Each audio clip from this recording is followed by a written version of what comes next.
Bit of an update on the 2020 John Deere. Now, the first thing I suppose was probably I did end up building a muffler for it, quieting it down a little bit. So that was a bit of stainless I rolled up into that same shape, oval shape, with just some perforated pipe inside it and then some muffler packing wrapped around it.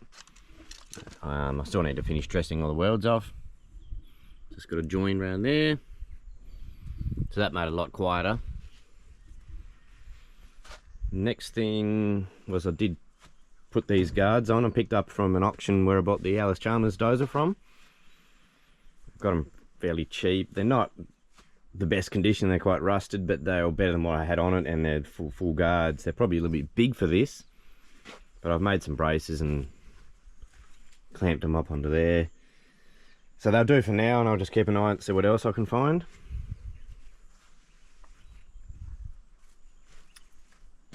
Got a canvas cover made for the seat, as the seat's not an expensive one, and the fabric or the material on it just wasn't liking the sun much, so that's all right.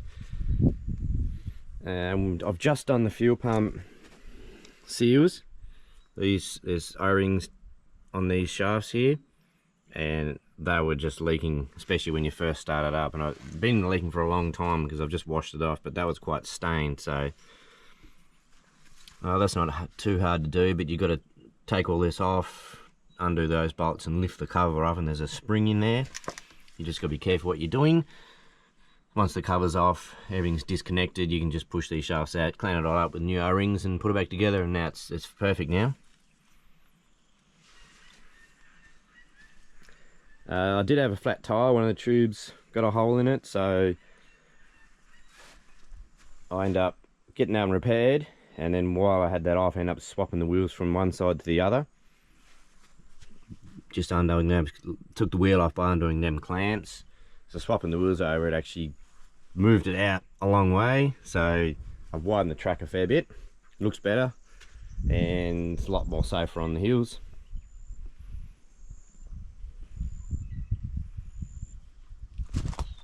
And the other issue I probably had was, after about 30-40 hours, the turbo I had on there let go. I'm not sure why. I've never had a turbo blow like that before, but it just seemed like the bearings let go.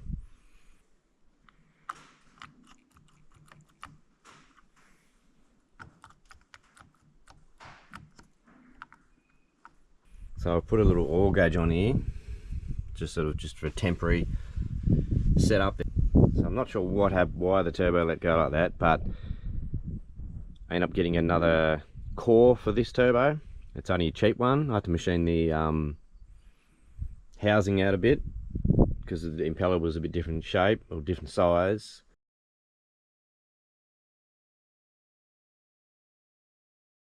And I've done about 20 hours on this, and so far it seems fine. It's boosting up properly, so fingers crossed that stays going. Still don't know why. The bearings just completely collapsed.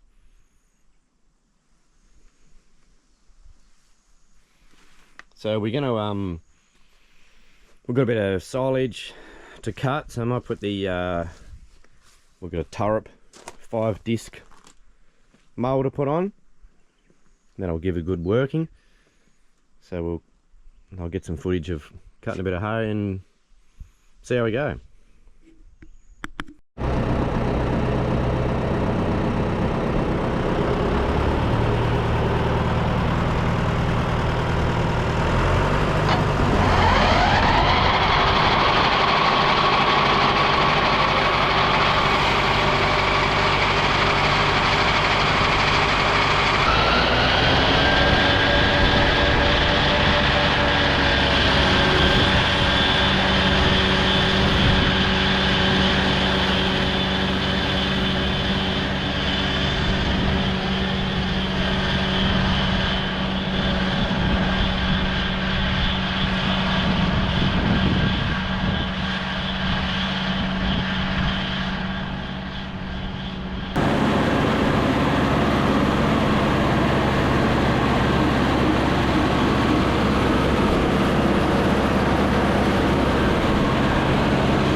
This is our John Deere 435 baler. We've had it for a fair while now. It's in pretty good nick. We only use it for our own stuff, so we're getting pretty old now. We're still using string. Most people are using net these days.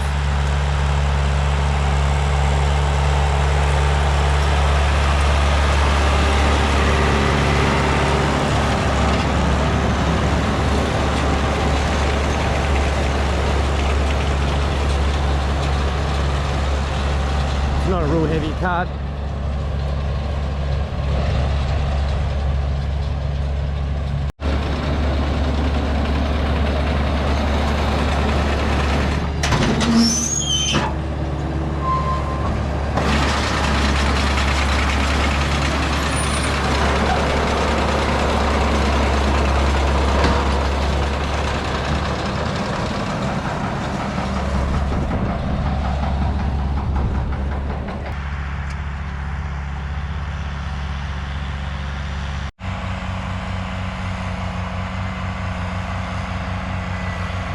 This is not our wrapper. We just get a local contractor in to just come and do the wrapping for us.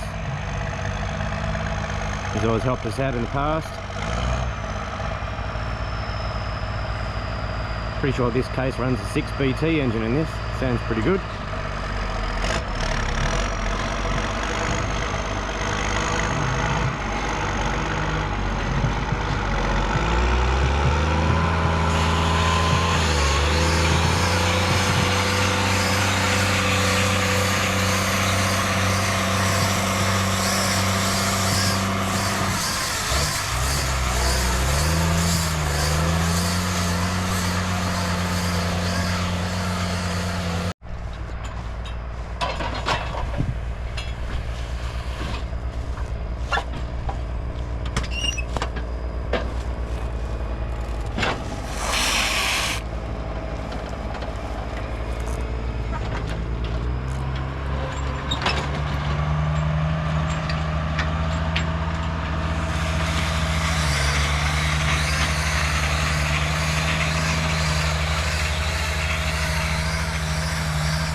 Well, that went alright. That's probably the hardest I've run the engine or run the tractor since getting it all together. Seems to have plenty of power. So running it like that, I'm just running it at the recommended PDO speed on the green here, about 2,200. And under load there, when I was going up the hill there, I was running about 9 psi of boost, which I think is pretty close to the wastegate pressure on this turbo. I did pull the hose off once and it went up over 12 pound, but I think I'll just leave it where it's set with the wastegate pressure there. I don't reckon I'll touch the pump. I don't think it needs any more power. It seems to have plenty. Did get a little bit warm under hard load. The temperature gauge did get up near close to the red, but it's only a gauge with colours in it, unless you actually put a temperature reading in there. I don't know if it was actually as hot as what I thought. I mean, I could still touch the block and it was probably only 80-90 degrees, I'd say.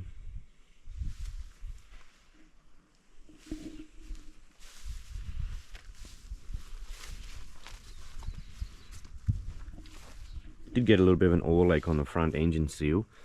down on the crank there, but only when it gets hot and it's working hard. I mean, I never replaced that seal, so looks like a little bit wet around the fuel pump here on the gasket too.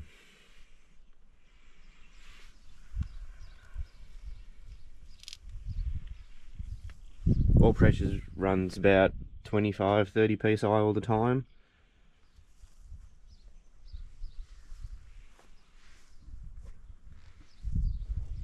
So I think it just there is a couple of things. The front end's got a little bit of play in the axle and the steering. Maybe you could look at that. Like I said before, I will try and keep looking at some other mud guards.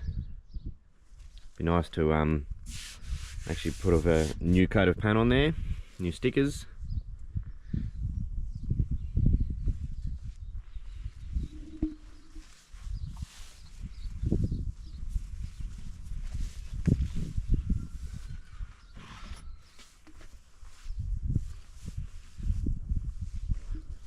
I think that'll do for now.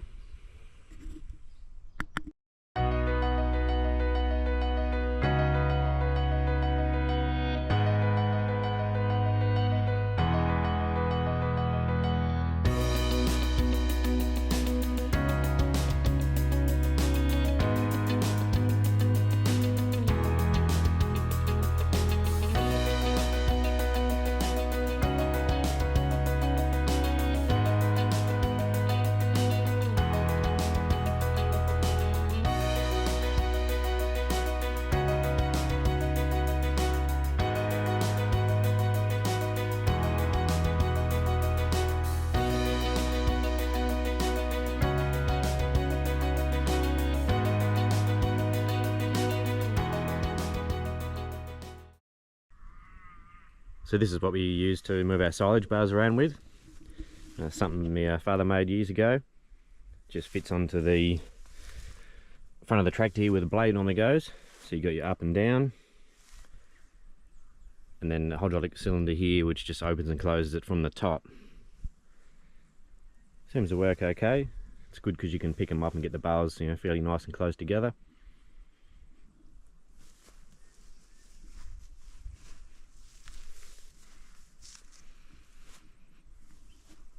So I haven't got any footage of it moving these bars, but I have got some from last year I'll just throw in. And there's another project I've been working on, fitting a turbo onto the 995 here. Thanks for watching.